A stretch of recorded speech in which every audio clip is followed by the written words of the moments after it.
Traditionally, we believe that if someone is going to childbirth, she's going to death, so to speak. So when she comes back with the baby, what we say is she has gone to death and she has come back. She has gone through death and come back. So she wears the affliyo as a sign of victory. For the Krobo people of present-day Ghana, beads are essential to their livelihood. It's their heritage. Beads are not only worn for aesthetic reasons. They play a valuable role in the stages of life. Every bead has a meaning. It's important to know when, how, and where to wear Krobo beads. Fabiola Maamle Opare-Darko, an esteemed Krobo and professor of the arts, tells us all we need to know about these precious beads. I am Fabiola Maamle Opare-Darko, nee Matikujo. Alright? The Fabiola is not a Ghanaian name, but it was given to me by my mom because she said when she was pregnant with me, the Queen of Belgium came to Ghana. And the Queen of Belgium was called Fabiola, Queen Fabiola. And she loved the name. But actually the name means joy and happiness. And then Maamle Jangi. Maamle is the name for the third girl in Krobo. And Jangi is the sablan, or the name that is attached to Maamle. And it means smart, or ohemcho. Because Jangi is actually the name of a river that flows around that part. And the thing is, Maamle Jangi, Maamle ohemcho kan Jangi.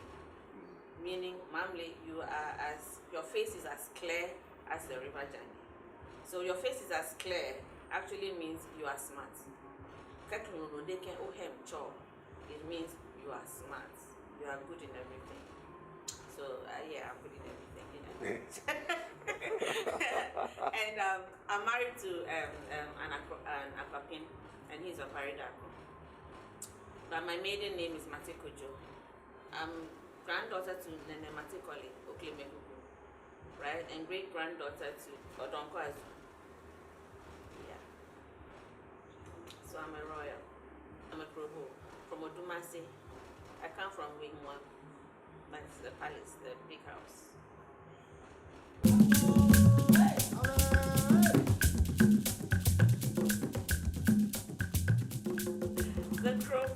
The Krobo came to Ghana with the Ewe and the Akwamu. They actually came from Benin and perhaps beyond that, but there's no written literature from beyond that. The literature that the historians have is actually from Benin, and then from Benin they got to Ngoche. Then from Ngoche they traveled on and they came to Ghana. All right. And there is some documentation to show that when the Krobo were in Benin, they were expert weavers. Yeah.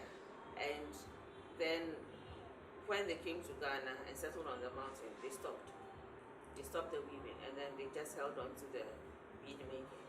But I believe it's because traveling, I don't know, maybe they traveled and they left their looms behind, or they felt that, well, we've come to a new place, so let's do something new. Because if I say they left their looms behind, that's no excuse. Because the elders left their looms behind, but they're still weaving today, aren't they? So I don't know. However, anytime there's a Kente festival in the Volta region, the chief invites the Dame chief, our chief, the paramount chief, and it is the Ewe chiefs that weave Kente. Sorry, the Ewe people that weave Kente for the Krobo chiefs.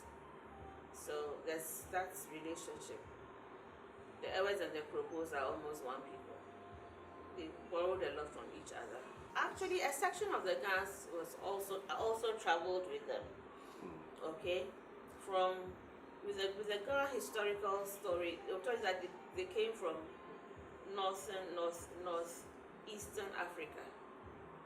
Okay, from around Egypt, or they even came from Israel beyond, and they came through migration. Who didn't migrate? Everybody migrated all over the world.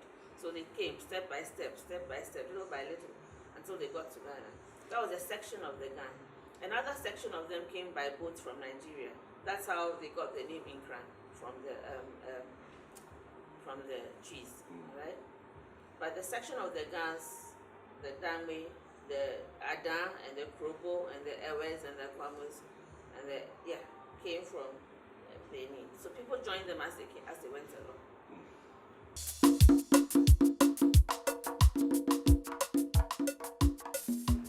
What I've learned from certain interviews that I've taken and certain literature that I have read is that they brought along the Koli bead. The Koli is a blue bead, all right, and they brought that along when they were coming. And the Koli bead is a glass bead, all right, fused glass bead. And what the Krobo did was they put the beads in sand and put them on the fire and stirred it. So as the beads became hotter and hotter, they became translucent, almost transparent. So you lift the bead up to the light and it has a shimmering effect. So that is the bead that the Krobo came with. They also came with a bead called Tovi. Tovi is a seed bead, and it is from the plant called Jacob's tears. All right, and then they also came with Nyoli. Nyoli is a bone bead.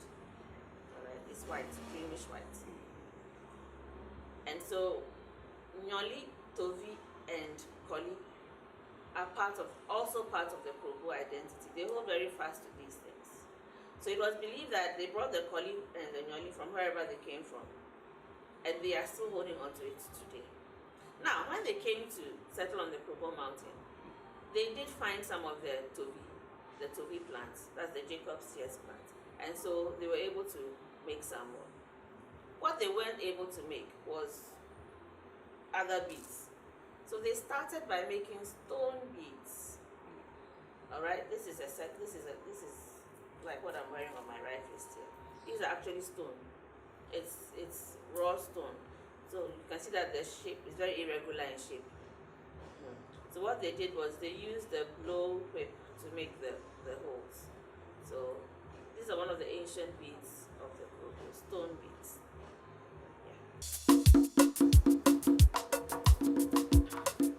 So they had stone beads, they had the Nyoli, the Koli, and the Tovi. And then let me ask you, what is a bead? A bead is anything that can be perforated, right? And hang around the neck or use for body adornments. So they use seeds, wood, shells, anything that they could lay their hands on to create beads. Now, during the slave trade or the Atlantic trade, beads were exchanged for other things.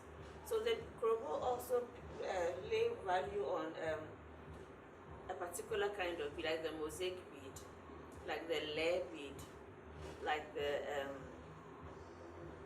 which other bead? Like the ade. These are beads that have been handed down since 10 times. Alright? Today, in modern times, they are trying to replicate those kind of beads. Okay. But they hold those beads very, very dear to them. Now, that is one section. Another section says that beads grow from the ground. No. Okay. Beads don't actually sprout from the ground. What happens is that, in the past, the Krobos used to bury their dead with a lot of beads. They buried their dead with the beads. Okay? So after a while, erosion takes place and then the beads come to the surface. But of course, we are Africans and we like a lot of mystery. Okay? So we tell people that, the beads are found at the end of the rainbow. Okay? And there's another myth that says that the beads that we find on the ground are the feces of the snake, Nako. Nako is a deity of the Krobo. Yeah. But those are myths, and we know that may not be true.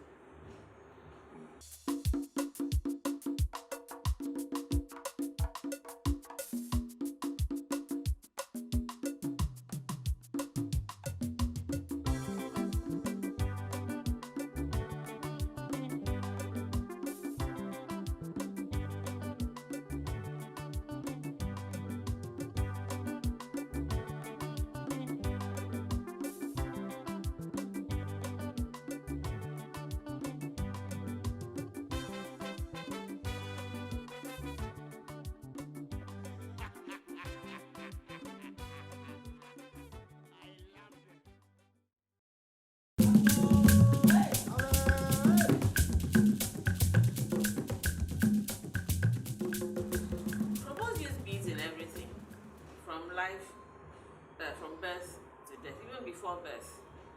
When a woman is pregnant, she wears a kind of bead called oblekuma. I don't have any here, but they're very small, reddish, brownish beads. All right. You know, the Krobo believe in fertility a lot, and they love to protect their unborn children. So they use this bead as a source of protection. So the pregnant woman puts it around her neck. Yeah. And then after the baby is born, that oblekuma is taken off, and a different kind of bead called affligio is put on. That is white.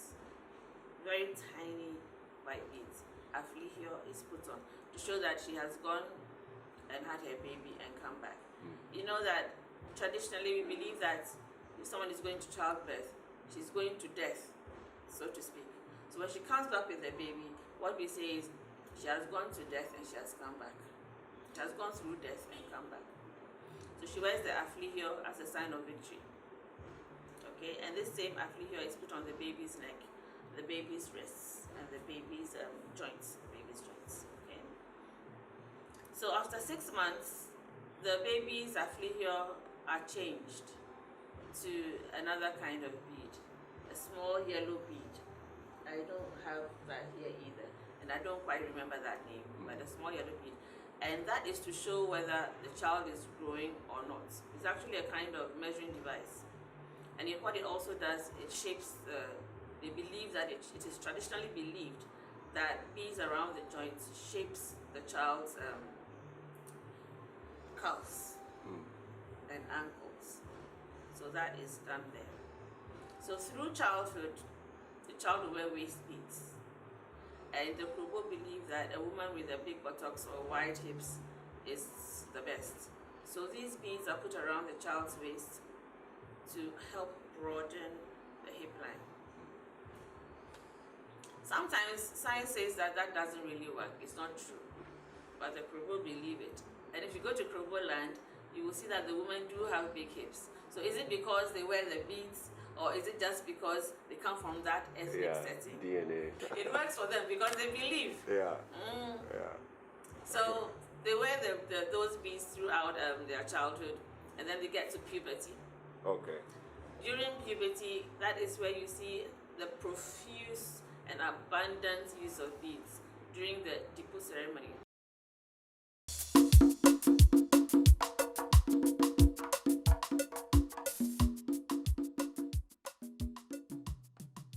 Dipo is the puberty rites of the Krobo. When the Krobos Krobo women become of age, you go through this ceremony, and it makes you a woman, and it actually gives you a voice. Well, that's also a different story altogether. It makes you a woman, and it's part of the Krobo identity. So actually, when the Krobos migrated to Ghana in the 17th century, and they were on the Krobo Hill, right? They had a couple of wars between the Dintra and other people, and the refugees that they took into camp, if they were women, they had to go through the Dipo ceremony, and if they were men, they had to go through Sulenyako. Sulenyako is circumcision. So it's part of the Krobo identity. And mothers and aunties would even go and borrow beads from other family members to adorn their children. Okay? Yes. And when they borrow the beads, it doesn't mean that they don't have beads. What it means is that action shows that they depend on each other, right? Yeah. So they go and borrow beads to show off the family heirloom. Yes, they go and get the beads. And the women come around with oh my goodness, loads, and the hips like that. I tried that once when I went to Odumase for some research, and one of the ladies said, "Oh, why don't we dress you up in a Dipo dress?" And I said, "Oh, why not?" And she dressed me up with the beads, with the painting and all that, with the scarf. I couldn't walk. So then I said to myself, no wonder the ladies walk so gracefully. The girls walk so gracefully and so slowly. They can't do anything else. You cannot walk fast in that in that dress. You just cannot. So even though it's a different array of beads that are used. There are some specific ones that are used as well, and without those beads, the ceremony will not take place. And one of them is the le. So the le bead is one of the beads that the Krobo value very much, and it must be part of the depot dress ensemble. Okay. It's interesting to note that this same bead is also used for funeral attire. And initially, I used to wonder why you have the le for the puberty and then the le for funeral. And then I thought, so why not? It's transition, isn't it? So the depot is from childhood to womanhood. It's a transition. And with the funeral too, it's a transition from the world of the living to the world of Wanim. Wanim is the Krobo word for spiritual place or God's place, where God lives. They also use the soweno and the koli. And actually, most of the expensive beads, that's the Krobo value. The more the expensive beads that they value, that you use, the more prestigious that your daughter is to the world, all right? The more valuable your daughter looks to the world. That's how it is. So, but like I mentioned earlier, no matter how many beads are used or what kind of beads are used, you must not forget the layer bead. It's a day for showing off your family's wealth. You're showing off your daughter. My daughter has reached marriageable age. My daughter didn't become pregnant. My daughter is chaste. She's okay. People come and look at my child. You're also showing off your family's wealth. Hey, come and see, we have something in our family. Come and see, you know how we are now. So that day is not only for your daughter, it's for you as well.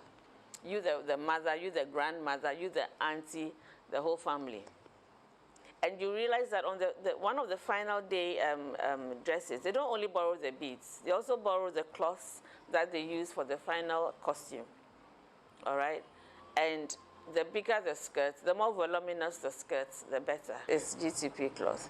And they usually prefer the cloths with names, all right?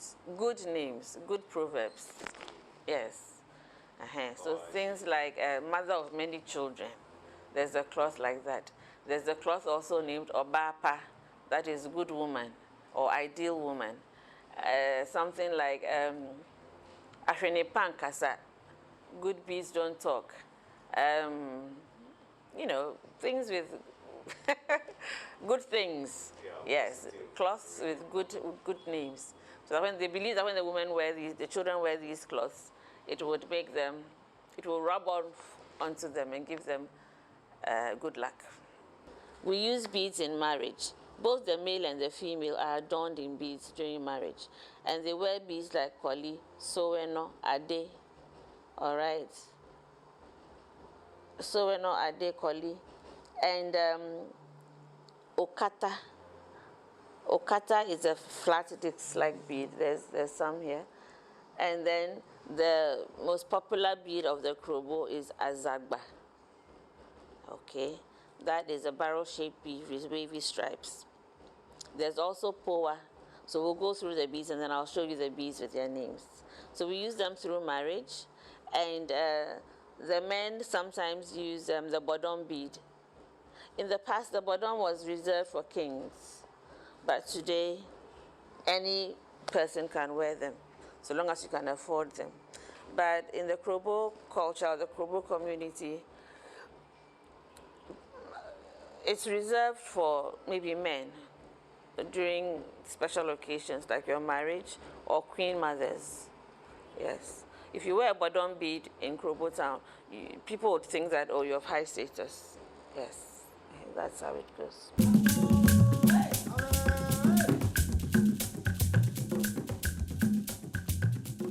Actually, all beads are made out of glass.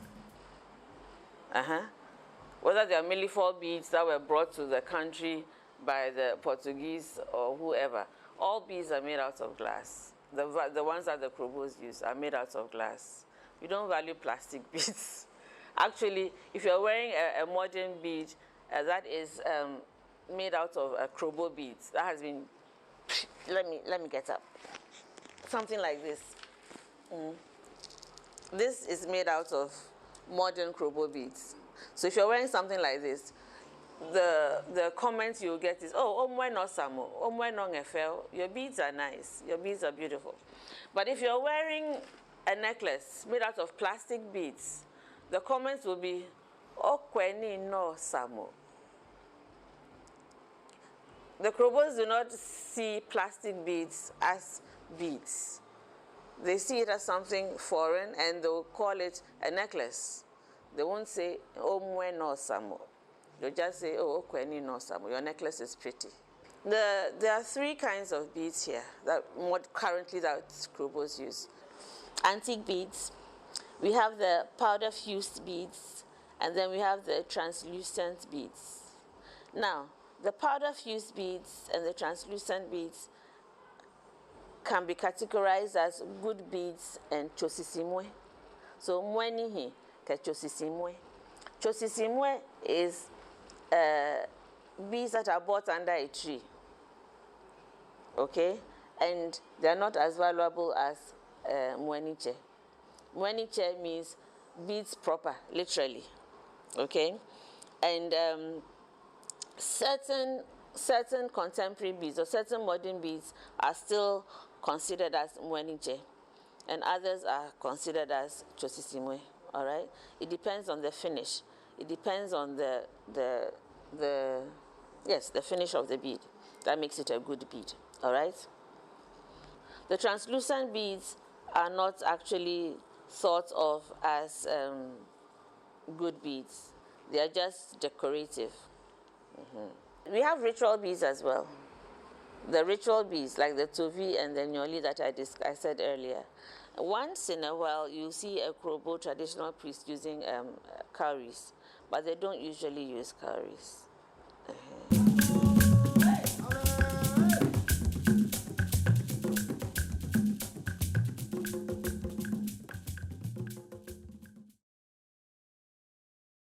This is a string of poa, white poa. These are old beads.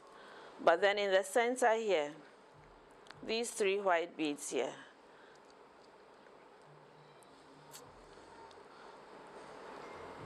could be used in the place of nyoli today, all right?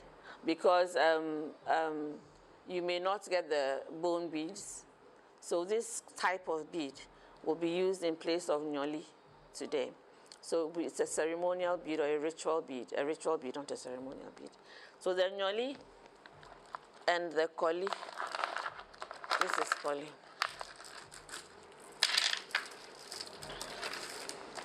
This is the koli. All right? All right. So this is also something that the Krobos value very much. I do not have the, I did not bring the tovi because I don't have it. But like I said earlier, it's the seed of the Jacob's tears plant. Okay. Now, this one here, this is the le. This brown bead here is the le that the Krobos use for the puberty rites. It's a must addition for any puberty rite. Okay. This is ade. Ade, or the eye bead. All right, this is a barrel-shaped bead with slices of millifour beads. And the slices of millifour beads act as the eyes. And these eyes are supposed to be, or are believed to be, the eyes of God. Okay, so we have the ade bead here.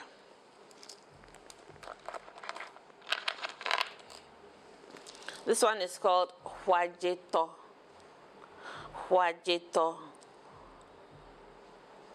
It's also an old bead that was made. This one was made by the Krobo. It wasn't imported. This was made by the Krobos a very, very long time ago. You know that there are some beads that have stopped being made. We'll get there. I think I have one or two inside here. Okay. Now this string of beads has a whole mixture of things. These two here, these yellow beads with the crisscrosses on them like that, are called akoso. And in the past, they were also made for only kings. But today, any royal can wear them. Kings, queens, or anyone of high status can wear these. These are okata. But if you look carefully, you would see that this okata is different from this one. This is the okata of a very, very long time ago. These are ancient okata. So today, to get something like this, well, they're very expensive. Okay, so this is the disc-like ones with the flattish edges like that are more expensive than these ones. These are flat ones like this. These are modern. These are more ancient than these ones, but these are the most ancient. But they are all called okata, all right? Okay, and they are used for kings. They are used for the burial of kings. They are put as their limbs when they are going to be buried, and they are also used for other things as well, for weddings, transition rites. So they are also used for that as well. Okay, now this one here is called ohiafokpewete. Ohiafokpewete. The poor don't choose stones. All right, it means that times will change. You don't just, if you're poor, no matter how poor you are, you still get something to eat. Somebody will still help you out someday. And the pendant on that is an old bodon bead. This is azagba. All right, the popular azagba bead. Now, when the Krobo mix up good beads, maybe there are bits and pieces of good beads left after threading beads or things like that, they put them together in a string like this, and they call it achaka because it's a mixture. Some people say asasa, but asasa is not quite Krobo language. So they'll say achaka because it's just a mixture, but they are good beads. But when I say good beads, what do I mean? These are ancient beads. All right then. Now, among these ancient beads, okay, we have azagba here. We have, this one is called koyo puom ho. Can you see it? This dark blue bead. You realize that the hole in that blue bead is larger than the normal hole in beads. So it's called koyo puom ho. Koyo has a big hole. I don't know why the bead is called koyo, but that's I can imagine. that's what it's called. Koyo puom ho. So these are all poa, different sizes of poa. Okay. All right then. This is also poa, but this is quite old. This is quite old.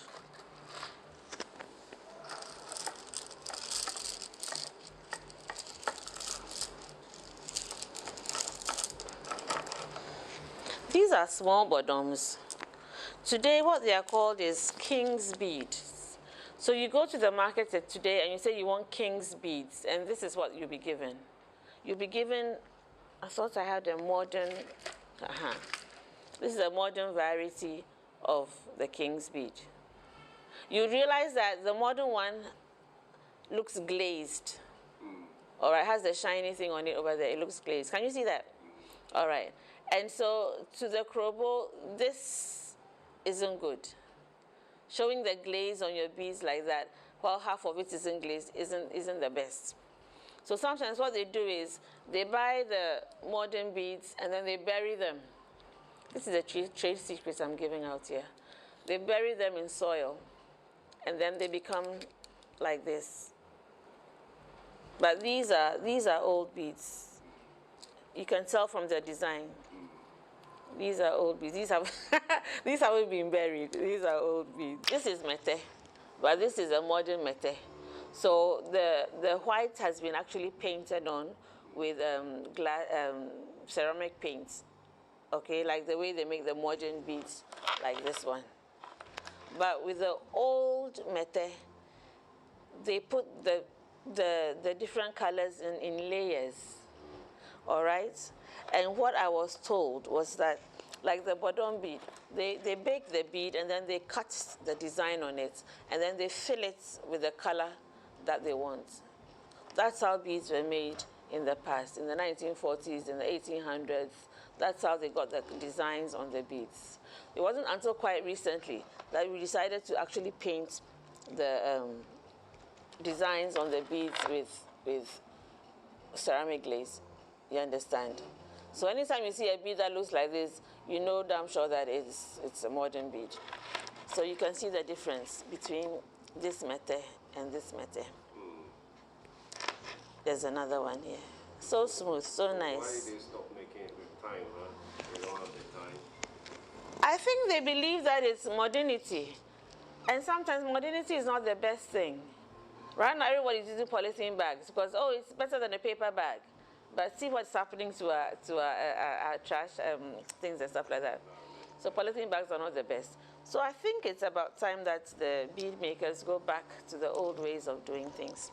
I got this bead in the market. This one. That looks really old. And after doing some research, I got to know that it stopped being manufactured in 1840. You see. But then today, they look at the designs on these ones and then try and replicate them in some of the painted ones. Okay. But these are smooth and nice. They're beautiful. And the more they age, the more beautiful they are. Yes. You see now.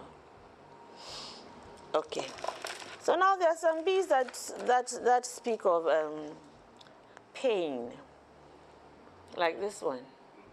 This one, the name of this is Odwohewa. Odwohewa means bitterness is hard.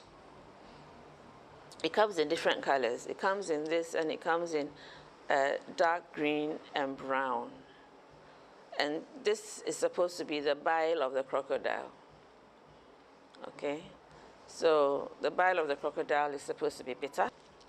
So if you don't know what it means, and you say, oh, this is a nice breed, and you have a baby, and then you wear this to the outdooring, it's beautiful, isn't it?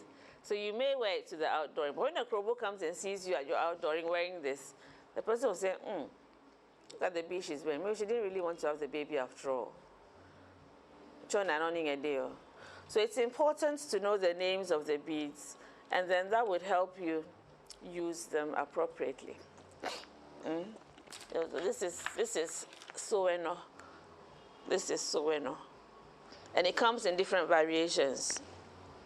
It's a millifor bead. Millifor, that is not a Krobo name. These are beads that were imported.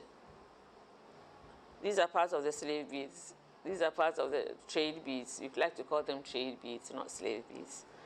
So these are parts of the trade beads. Okay, there's a tiny chevron here, about 3 layered. This one. Okay. There's another one here. So you see the pattern that, because they're different layers, there's a core. Can you see it? Then it goes right, and then the next one comes is red, the next one is white, and then the next one is the green and white on top. So you can have several layers. You can have 7 layers. You can have 9 layers. And the more the layers, the bigger the bead. Okay? So these are all poa. Chevrons are called poa. So today, the Krobo would do this and call it poa just because it has stripes. And because the kings and queens do not really like the chevron, so they create their own. You get it? The chevron was very valuable. Okay, it comes in different sizes and different layers, okay? And the big ones, I don't have something, maybe the size of these two put together. A chevron the size of these two put together would go for 7 people. 7 people will be exchanged for that bead. And so a smaller bead will have less people, a less number of people. So the chevron is a kind of blood bead, quote unquote. So it doesn't have a good sentiment with many of the chiefs. Now we have these big beads, which these ones here are just small pendants, which the Krobos call po. And most necklaces have a po. You see, they have a po. So if your bead doesn't have a po, then maybe it's a collie, because collie doesn't have paws. They don't have the big beads in collie. Yes, so it's allowed if your collie doesn't have a paw. Yeah, but other ones, you can actually put something there. You can get a paw in different colors and then put it there. Or put a bodom bead there. They're actually supposed to be small bodoms, but these ones are not expensive. You can get one for about 1 cedi or 2 cedis. All right. These ones, however, are bodom beads, kingly beads. And you could get the old ones, the ancient ones that have a core, or you could get the modern ones. And you can see from the pattern. All right, so these are bodom beads. And they're usually so expensive that you just put one at the end of your necklace, like this one over here. Okay, this was made by Krobo. Because of the knot. The knot is on the left side here. It's part of the Krobo aesthetic. The knot is supposed to come to the left side. If you turn it this way, it's coming to the right side. This is my right. Okay? So it should come to the left side. When you wear it. Yes, and you put it on, the knot should be on your left. It has a proverb. The proverb is associated with the Krobo philosophy. The Krobo believe in the concept of the tovi, the nyoli, and the koli. All right? So the tovi is supposed to be reminding them of death, that you will die one day. So be careful what you do on this earth. All right? And the nyoli is white, reminding them of purity, reminding them of where they came from. The Krobo believe that all unborn babies are in Hwanim. Hwanim is heaven, so to speak, where God reigns, okay? So God allows the babies to be born on earth. So the nyoli reminds us that, hey, there's purity somewhere. So whatever we do here, we are going to go back to to Hwanim when we die. So the tovi is reminding us when we die.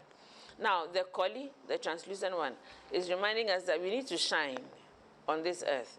We do need to shine in everything that we do. In all our endeavors, we need to do well. We need to shine. So whether you're a market woman, whether you're supposed to be sweeping the floor in front of the palace, whether you're supposed to be cleaning the public toilets, whatever that you've been asked to do, you need to do it and do it well. That is the Krobo philosophy. That's what they believe in. And so when a child is born, like I said earlier, each of these beads are put around the baby's wrist. The baby is too small to understand, but the parents and the other people gathered there will remember, tovi no kenyoli no ke nino, because something is said. The priest says something to remind us that this is what we are supposed to be doing on earth. So anytime a child is born, it's a constant reminder. The wearing of the la, that thing, the 3 beads put together, is called the la. So the wearing of the la is a constant reminder to us of how we need to behave on earth. So we see proverbs all around us, and the knot on the left side is a proverb. These are the translucent beads. Oh, I see. All right? the process of making these is quite different from the process of making these ones. These ones are powder fused. All these are powder fused. These are drawn beads, but these are different. These are not from here. So they pull the glass. That's why they're able to get the designs and all that, the star shape. They pull the glass. And then this is another kind of modern bead. Now the bead makers are experimenting. The local bead makers are experimenting. I personally don't like this bead much because it has sharp edges. Okay? And a good bead, per Krobo standards, shouldn't have sharp edges. They pinch you when you put them on. The design is nice though. Yeah, it's a jinyame. Yeah, okay. Now, this is what some people are doing these days. This is a modern design. This is a modern design. Okay? Created by one Krobo woman. But you can see that she decided to put the crystals at the back. So when you put it on, the majority of what is visible is this. Okay? So when you wear this, it also has a mixture of old beads and new beads. This is a sowedo. This is a chevron. This is a jagba. This is another kind of chevron. And then she's mixed it up with current beads. But it has a pleasing effect to the Krobo. So a Krobo will see this, and even though there are crystals on it, she may still say, oh, mweno samo, because of the old beads in it. Okay? And because when you put it on, it's actually this part that is seen. Chona. But if you wear something like this, well, you know, so they won't say anything like that. Now, I brought this along particularly because of this bead, this white translucent bead here. It's called the jaff. The jaff. And it's also used for, queens use it a lot on joyous occasions, okay? This one is kungonane. The proverb behind this is that, you can see the 3 dots signifying the chicken's claws.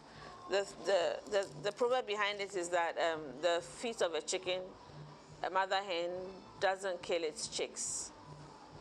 So it's called kungonane. It's also one that is given to mothers. This is a feather bead. Okay. It's an old bead.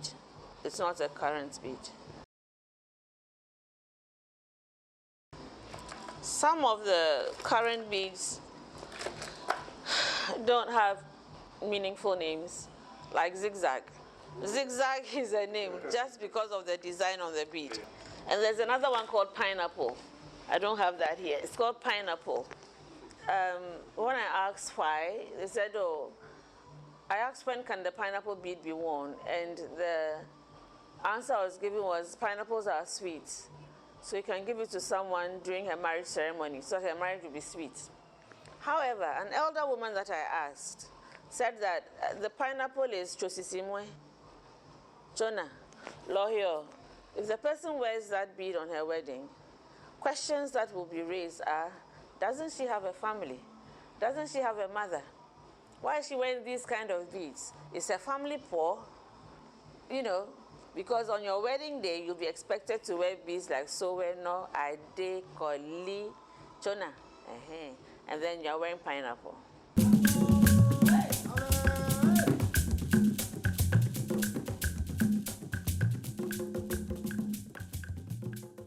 I think it was when I was a kid, and my mom, when I first became aware of waist beads, I think I was somewhere in class 3. All right, I became aware. I actually fingered my waist beads and wondered, why do we put these on in the first place and not around the neck? I asked my mother that question. I think that was when I first became interested in them. And then what followed up was I saw a picture of a depot initiate. All right, and then I asked my mom, why is she dressed like this? And why has she got so many beads around her waist? Why did you give me only 3? That was the question I asked my mom when I was in class 4. Why am I wearing only 3? Why is this woman wearing so many? And I didn't quite get it. And my mom told my dad what I said, and they laughed at me actually. But then I said, oh, but I would love to dress like this. I think she looks gorgeous. I think she looks beautiful. And it was just laughed off, and I didn't know then that we belong to the descendants of Odonkwazu, and he said, what's Odonkwazu was the other one? Simon Omatekoli said that he wouldn't let any of his kids do depot anymore. Yeah, that's a different story, right? So the people from the royal family do not do depot because Simon Omatekoli had alliance with the missionaries, and they thought that there were certain rituals within the depot that were not quite right. So what Sir Emmanuel did was he made his daughter, that's my grandmother, do her depot ceremony without certain rituals. They took those rituals out, and it was like a festival. She dressed up all right in the bokum and all that, and it was a festival. People came from far and near to see what it was going to be like. After this, he expected that the elders would say, oh, it went quite well with her. She was prayed for, libation was poured.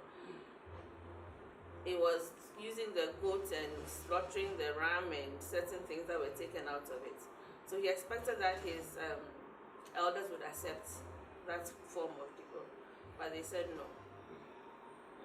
And then he declared, oh, as for me and my house, will serve the Lord. And so since then, people on his lineage haven't done depot. So as I'm sitting here today, I have not done depot. And neither have my sisters, and neither have my cousins from the same lineage. We have not done it.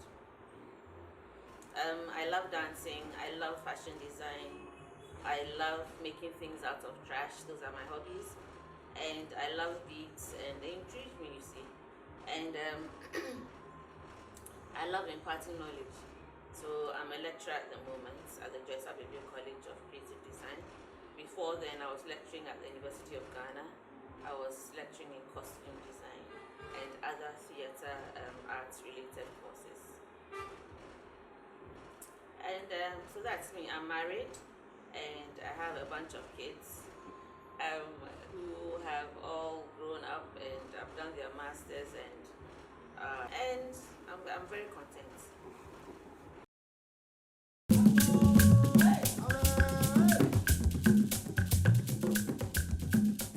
With everybody in Ghana wanting to go back to their roots, we will continue wearing beads. People are wearing bracelets now. The youth are all wearing bracelets. It may be a hybrid of the modern beads and brass, or the modern beads and plastic crystals, or something like that. But at least they are trying. Yes, and they are wearing beads. A time will come when we'll be using beads to decorate Krobo beads to decorate our bridal gowns instead of glass china beads. A time will come when we'll be using Krobo beads to decorate our table mats in our center halls, our center pieces in our halls, instead of glass china beads. And I cannot wait for that time to come.